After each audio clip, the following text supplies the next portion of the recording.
Alright, it's time for my AmiAmi monthly unboxing. Today is July 12th? 13th, technically now. It's past midnight. And these are all the figures I got. Let's take a quick look at them. And I'll look at them one by one individually. First, we will start with Gundam Double Zeta's Peru 2. I think she has an excellent design. The philosophy is great. The clear base is a nice touch. The tentacle things, whatever you want to call them, it's made of a soft plastic, which isn't desirable necessarily, especially because she's standing upon them, but it actually feels pretty solid at the base level. I think overall it's a very good looking figure.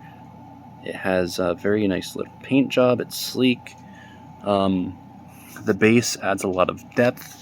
My main issue, however, is that the scale being, I think, what is this? Maybe 1/8 scale or 1/7 scale. I honestly, I can't really tell. She seems a bit small. Maybe that's because I'm comparing it right next to Peru right here, but she is definitely small. It's a smaller scale. I think this is 1/8 scale. I'm not positive, but she is a little small because of that. So she has a much sleeker design, and it comes out looking a little small, I guess, even though it is technically bigger than the rest of them because of the base and the tentacles. But overall, Peru 2 is looking a little small. So let's move on to then Peru not 2, Peru, just Peru. I adore this figure. I think it looks great.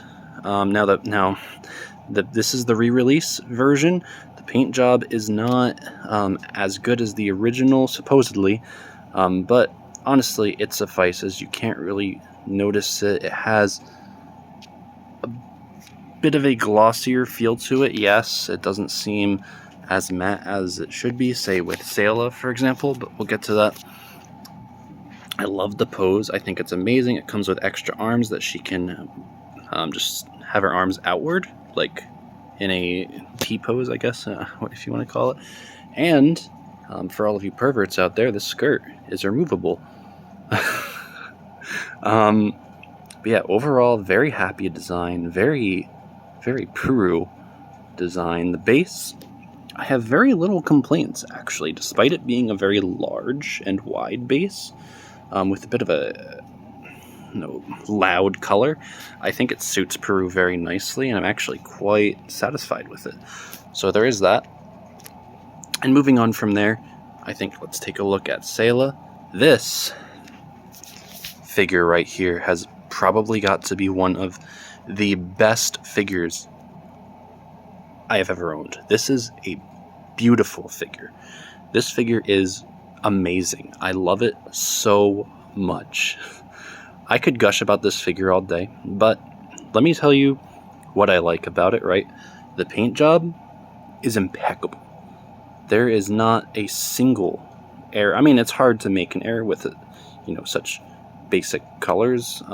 There's not a lot going on here, but I think for what it is, the style, the matte feel, the size, the scale, the pose, everything is amazing.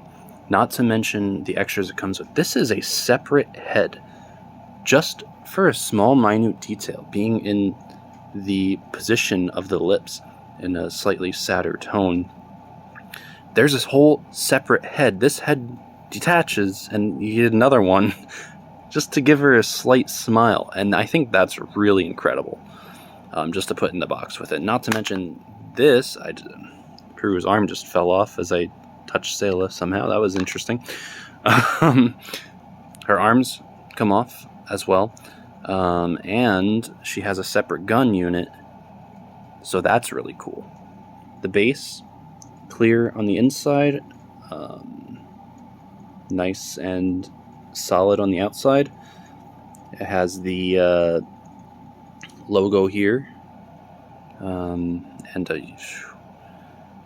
This figure just absolutely blows me away. It is beautiful, and I love it so much. Now let's move on to some of the smaller ones here. Let's take a look at everyone's favorite PopUpParade Anya. Surprisingly, I have very little negative things to say about this, despite it being a cheap figure. The PopUpParade line, generally speaking, is pretty decent, but it's hit or miss lately. I know with the Street Fighter line, more recently, Chun-Li has really disappointed me. I canceled Cammy. I am just not very happy with PopUpParades in general lately, but this one, I am very satisfied with this. I think it's excellent. It feels very solid, and while it is very small, and we can use Kirino in comparison here, this is another PopUpParade. While it is very small, obviously she's a child, so she's going to be much smaller. But honestly, this is just really solid. The paint jobs are really good. The quality is there. Like they're not skimping on detail here. There's like actual depth in her ribbon there. There's depth in her hair, her eyes, her mouth. There's depth. There's actual grooving. They're not just cheaping out with the modeling process. They're the sculpting process. They're not cheaping out with it. It looks great. This is a really good figure. I'm actually very, very satisfied with this. I can't say the same thing about Kirino. There's a lot of issues here. First of all, the paint job is not perfect. The colors are a bit drab. They could be better. Now, as far as the pose goes, yeah, the pose is great if they did it right. PopUpParade, why? Let's look at the details here, right?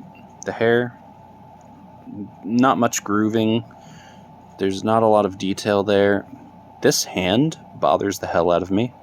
It looks detached or displaced, and it's just a part. Like it's just a part. Like there's no arm back here. It's just part of it, and that really kind of blows, honestly. And look at this. Hold on. I know you shouldn't judge, but what the fuck is this?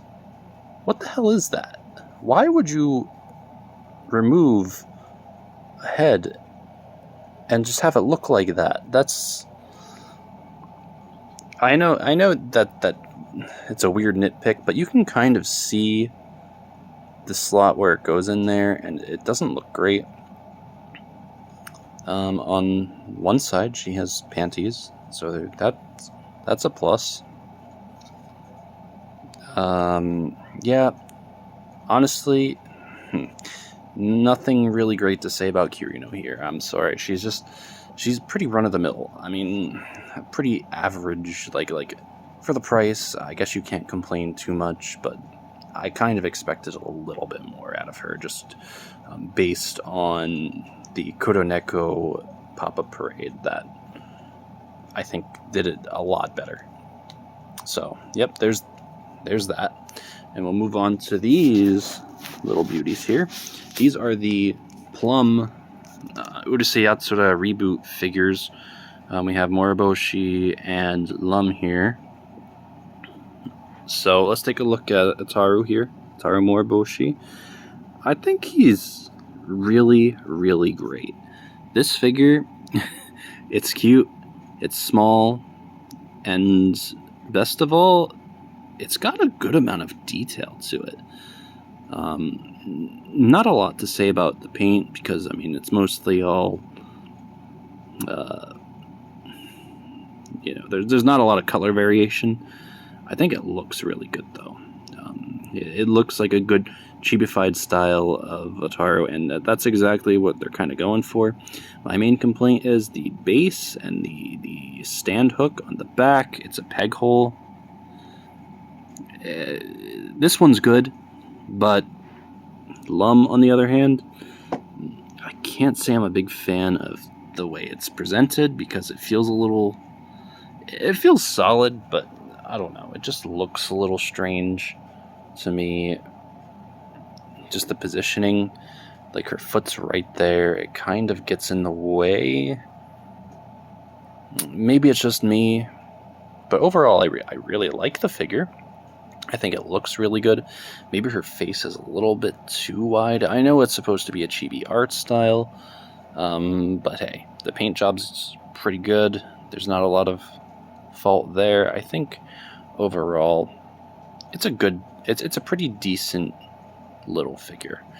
And for that, I mean, you can't really complain about it too much. So I'm into it, honestly. I really like it. I'm glad I have them for my Urusei Yatsura collection. And yeah, I mean, that wraps up my figures, right? But little bonus edition. I got the Ebe Collector's Edition as well for Nintendo Switch. This is a game I played way back in the day. Yeah, now it has a physical copy on Nintendo Switch. It kind of has like a little book sleeve almost. It's really cool. And I'm really happy to have this. Just kind of wanted to show this off because it came in the same box. But yeah, that pretty much wraps up my little summary of my AmiAmi collection this month. And I'm really glad to have all of these lovely figures here. And yeah, now I'll go present them and put them away. And thank you for listening. Thanks.